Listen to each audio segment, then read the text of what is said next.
Hello, good morning everyone, welcome back to my another vlog. আপনারা সবাই কেমন আছেন? আশা করছি সবাই অনেক বেশি ভালো আছেন, আমিও ভালো আছি। তো আজকে সকালবেলা থেকে ভ্লগটা শুরু করলাম। তো ঘুম থেকে উঠেই জিভ মানে ধরেছে কার্টুন দেখবে। এখন আসলে নিজের কাজের তাড়নায় হচ্ছে ওকে কার্টুন দিতে বাধ্য হয়েছি। তো ওকে কার্টুন দিয়ে হচ্ছে আমি চা বানিয়ে নিলাম 2 কাপ, পাপা খাবে 1 কাপ, আমি খাবো 1 কাপ। আর সবাই মোটামুটি নাস্তা করেছে। সাত্বিকা তো ওর এক্সাম চলছে, কলেজে চলে গিয়েছে। আর মাও একটু কাজে ব্যস্ত। আসলে সংসারে তো অনেক কাজ থাকে, সব কাজই মোটামুটি মা করে, তো মা তো অনেক ব্যস্ত। আর পাপা হচ্ছে ছাদের কাছে জল দিচ্ছে, তো সেই জন্যই হচ্ছে আরও জিভকে আমি টিভিটা দিয়েছিলাম। তো চা খেতে খেতে পাপা জল দিবে যদিও। তো এখানে হচ্ছে আবার ট্রিপ কিছুক্ষণ পরে মাও ফ্রি হয়েছে, আমিও ফ্রি হয়েছি, ট্রিপকে এনেছি টিভি অফ করে দিয়ে খেলার জন্য, আমরা সাথে খেলবো বলে। তো ও হচ্ছে ওর একটা প্যান্ট নিয়ে, এই প্যান্ট দিয়ে হচ্ছে আমরা যেভাবে ফার্নিচার মুছি সেটা হচ্ছে সে দেখাচ্ছে আর কি, ফার্নিচার মোছার জন্য। এখানে হচ্ছে আবার সম্পাদিদের বাসায় একটা ইঁদুর ধরা পড়েছে। তো মা নিচে গিয়েছিল আমাদের গেটের সামনেটা ক্লিন করার জন্য, জুতোগুলো ক্লিন করার জন্য, যেখানে জুতাগুলো থাকে। তো জিফকে ডাকছিল যে আসো, এসে ইঁদুরটা দেখে যাও। তো ও হচ্ছে কি বুঝে নামতে নামতেও আবার ঘরে চলে গেল। তো হচ্ছে আমি ওকে কুলে নিয়ে নিচে চলে যাচ্ছি ইঁদুরটা দেখানোর জন্য।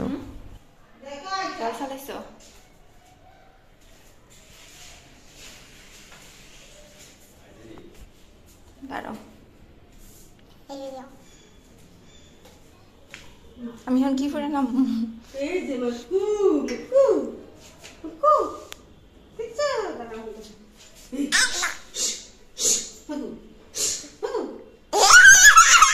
তুমি না মা, তুমি তার কোলে নিয়ে দেখাও।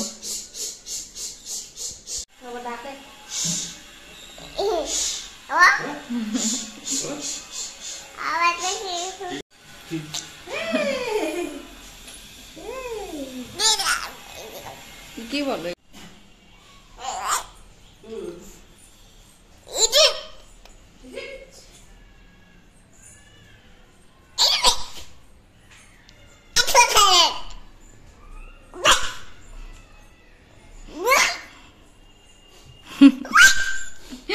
হয়েছে হয়েছে, আর না আর না।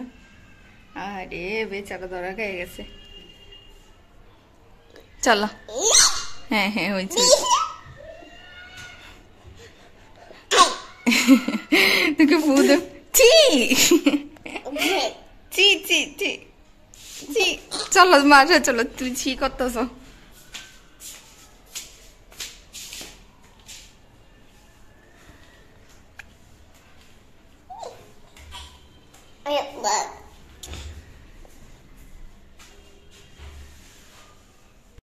তো ট্রিপ তো ইঁদুর দেখে মহা খুশি, কি করলো দেখতেই পেলেন। আর এখন নতুন একটা ওর অভ্যাস হয়েছে থুতু ফেলা। যে কি অভ্যাস হয় বাচ্চাদের, কিভাবে ছাড়াবো তাও জানি না, চেষ্টা করছি চেঞ্জ করার অভ্যাসের। তো এখন হচ্ছে অলমোস্ট 11টা 11:30টার মতো বেজে গিয়েছে। তো মা হচ্ছে স্নান করে পূজা দিয়ে নিচ্ছে, তো সেজন্য আমি ট্রিপকে নিয়ে বসে আছি।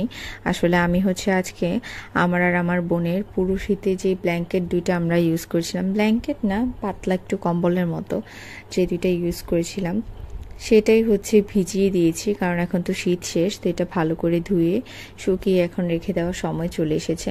তো সেজন্য হচ্ছে বকাও খেয়েছি, মা অনেক বকেছে, বলছে যে তোর শরীর ভালো থাকে না, প্রেশার হাই হয়ে যায়, লো হয়ে যায়। তারপর আবার আমার একটু পায়েও একটু সমস্যা আছে, আমার হাঁটুতে একটু প্রবলেম আছে। তো মা বলছিল যে তোকে তো প্রেশারাইজড কাজ যেগুলো থাকে সেগুলো করা, অনেকবার নিষেধ করেছি, তো তারপরে কেন এগুলো করেছি, এগুলো মা আর পাপা মিলেই ধুতো। তো যাই হোক, আমি হচ্ছে চিন্তা করলাম যে ধুয়ে ফেলি কাজ শেষ হয়ে যাবে। আসলে যতই মা আর পাপা এটা ওইটা বলুক না কেন, তাদেরও তো বয়স হচ্ছে, কতই বা করবে। তো এখানে হচ্ছে আমি কম্বলগুলো ধুয়ে ভালো করে ছড়িয়ে দিচ্ছি যেন ভালো করে পানিটা ঝরে যায়। আর 2টা তারে মিলিয়ে দিচ্ছি, কারণ একটা তারের উপরে দিলে আসলে ভিজা কম্বল আরও বেশি ওজন বেড়ে যায়, তার ছিঁড়ে যাওয়ার সম্ভাবনা থাকে। তো এখানে যদিও আমি একটা তারেই দিয়েছি, কিন্তু ওইটা হচ্ছে আমি 2টা তারে দিয়েছিলাম। যেন শুকিয়ে যায়। তো শুধু কম্বল না, আসলে আরও কিছু কাপড় চোপড়ও ছিল, সাত্বিকাও বাসায় নেই, ওর হচ্ছে পরার ড্রেস ছিল।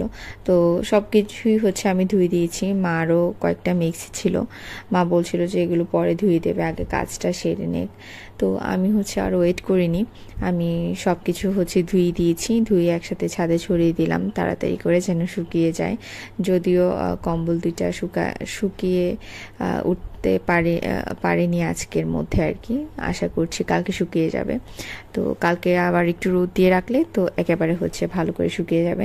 তা না হলে দেখা যায় যে কম্বলে হালকা একটু ভিজা ভাবটা থাকলে একটা বাজে গন্ধ হয়ে যায়, যেটা হচ্ছে পরবর্তীতে ভালো করে ক্লিন করে না ধুলে সেই গন্ধটা যেতেও যায় না, এবং খুব একটা বাজে গন্ধ হয়, যেটা হচ্ছে গায়ে দেওয়ার মতো পরিস্থিতি থাকে না।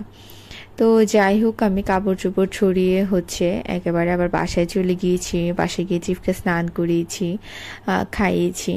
তো আসলে সব কিছু একটা ব্লগে দেখানো সম্ভব হয় না, টুকিটাকি সারাদিনে তো অনেক কাজই থাকে, তো যতটুকু সম্ভব পারি ততটুকুই আপনাদের সাথে শেয়ার করি। আর হচ্ছে এই যে, আর বেসিক্যালি হচ্ছে আমি আমার কাজগুলোই দেখাই, কে কী করলো, অন্যদের কাজ তেমন একটা দেখাই না বা দেখাতে পছন্দও করি না। আসলে ব্লগটা যেহেতু আমার, তো আমি আমাকেই বেশি শো করতে পছন্দ করি অন্যদের থেকে। তো মাঝে মাঝে তার ফাঁকে দুই একটা যাদেরকে দেখানো যায়। আর এখানে চিফ আলু নিয়ে খেলছিল, এগুলো হচ্ছে আজকে মা চিকেন রান্না করবে, তো চিকেনের আলুগুলো সে নিয়ে চলে এসেছে আর এগুলোকে খেলছে। তো মা হচ্ছে বলছিল যে একটু পরে চিকেন রান্না করবে, তো এখন খেলে নে। মা হচ্ছে ওকে কোনো কিছুতেই না বলে না। আর এখানে আলু করলার ভাজি করছে, এখানে চিকেনের জন্য সব কিছু রেডি করলো, মশলা বাটা হতে শুরু করে মাংসটাতে মশলাও ম্যারিনেট করেছে।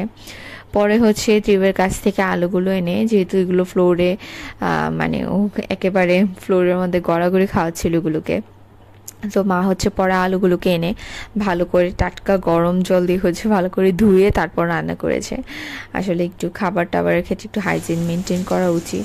তো তারপর হচ্ছে গরম জল দিয়ে ধুয়ে আবার হচ্ছে পানিতে ভিজিয়ে রেখেছে এগুলোকে। তো এখানে হচ্ছে মা চিকেন রান্না করার জন্য পেঁয়াজ দিয়ে দিল তেলে, আর এটাকে হচ্ছে পেঁয়াজগুলোকে ভালো করে নেড়ে চেড়ে নিচ্ছে। আর মশলার সাথে হচ্ছে চিকেন আগেই ম্যারিনেট করা আছে। আর এখানে এই যে ত্রিফ কি করছে, রান্নার সময় পাগল হয়ে যায় আসার জন্য।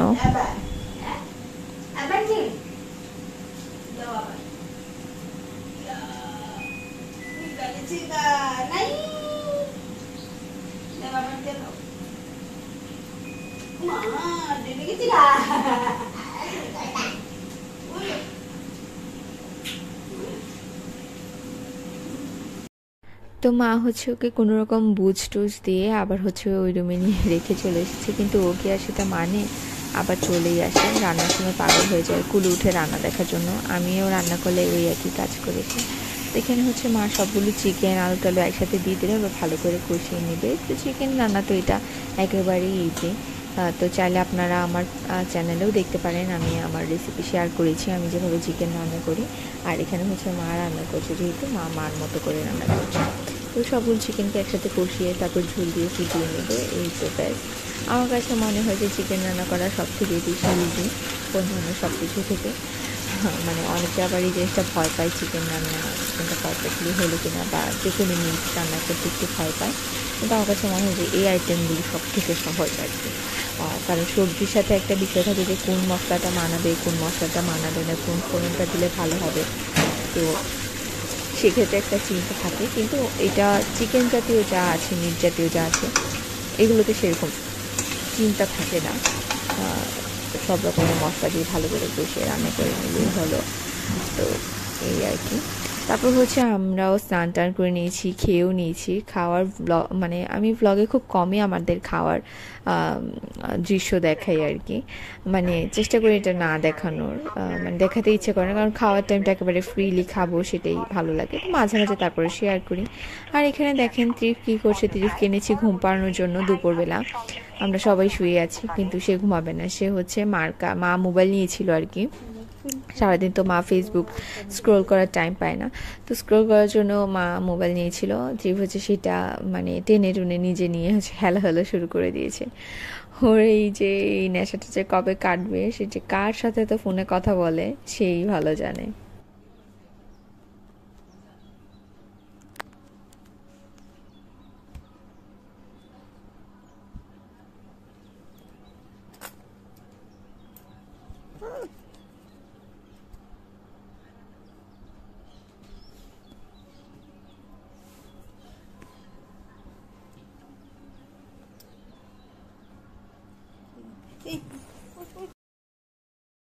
তো যাই হোক, অনেক কষ্ট করে হচ্ছে ঠিক ঘুম পাড়িয়েছিলাম, তারপর আমারও একটু চোখটা লেগে গিয়েছিল।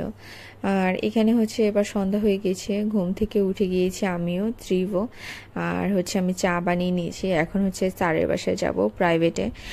লাস্ট কিছুদিন আমার রেগুলারলি হচ্ছে আমি স্যারের বাসায় না যাওয়ার কারণে এই সপ্তাহে হচ্ছে আমার একেবারে রেগুলারই স্যারের বাসায় যেতে হয়েছে। স্যারও বলছিল যে রেগুলার আসার জন্য, তা আসলে বেশি দিন পরীক্ষারও আর বাকি নেই, তো আসলে সেজন্যই আরও। তো এই যে রেডি হয়ে একেবারে বেরিয়ে যাচ্ছি, পড়াও শেষ।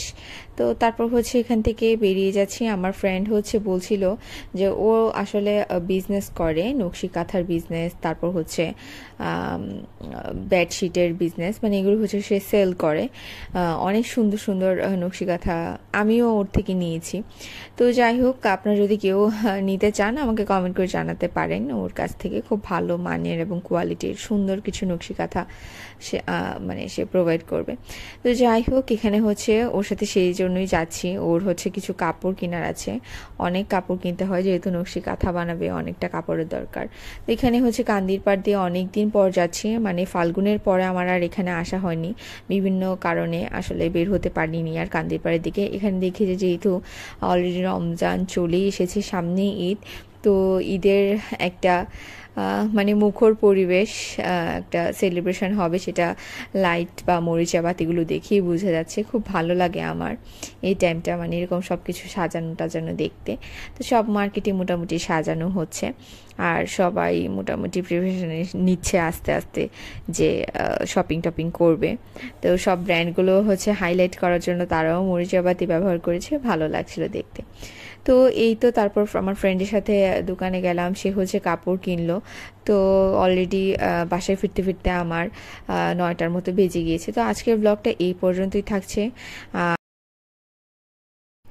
এই যে আমার ফ্রেন্ড, আমাদের ফ্রেন্ডশিপ বেশি দিনের না, কিছুদিন আগে আসলে একসাথে পড়ার সূত্রেই হচ্ছে একটা ফ্রেন্ডশিপ বা সখ্যতা গড়ে উঠেছে।